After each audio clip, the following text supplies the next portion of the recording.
24 ფსალმუნის მე-12 მუხლი გვეუბნება. ვინ არისო კაცი მოშიში უფლისა? მას უჩვენებს სწორ გზას, რომელიც უნდა აირჩიოს. რა კარგია, როდესაც უფალი გვიჩვენებს სწორ გზას, რომელიც უნდა ავირჩიოთ. და რა ძვირი გვიჯდება ხოლმე, როდესაც ვერ ვირჩევთ სწორ გზას, ვერ ვირჩევთ სწორ პარტნიორებს ბიზნესში, ვერ ვირჩევთ სწორად ადამიანებს სამეგობროდ, ვერ ვირჩევთ პროფესიას. არ ვიცით რა პასუხი გავცეთ ჩვენ შვილებს, როდესაც რთულ სიტუაციაში არიან. ვერ ვშველით საკუთარ თავებს, თუნდაც უკვე ასაკის მიხედვით, საკმარისად ბრძენი უნდა ვიყოთ, ხელმოცარულები და იმედგაცრუებულები ვართ. მეგობარო, იქნებ სწორედ ახლა ვართ იმ მდგომარეობაში, როდესაც ძალიან გვჭირდება ღმერთის ჩარევა.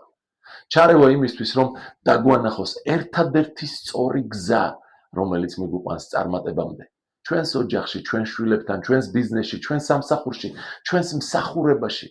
იქნებ ახლა ის კრიტიკული მომენტი, რომლის იქითაც ცხოვრების გაგრძელება უბრალოდ შეუძლებელია ღმერთის ჩარევის და დახმარების გარეშე, მაგრამ გვეშინია კი უფლის.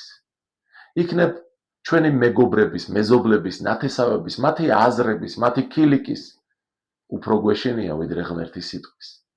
იქნებ იმდენად გვეშინია ადამიანების აზრის, რომ გვირჩევნია მათ რჩევას დაუჯეროთ, ვიდრე ღმერთის სიტყვას და მცნებას. მეგობრებო, არის გამოსავალი.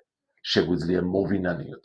შეგვიძლია დღეს მივიღოთ გადაწყვეტილება, რომ ამ იერიდან ყველაზე დიდი ავტორიტეტი ჩვენთვის იქნება ღმერთის სიტყვა, მისი მცნება და რასაც ის გვეუბნება, იმას გავატარებ და დავაყენებ ჩვენ ცხოვრებაში.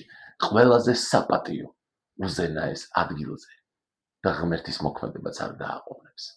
ის გვაჩვენებს სწორ გზას, რომელიც უნდა ავირჩიოთ.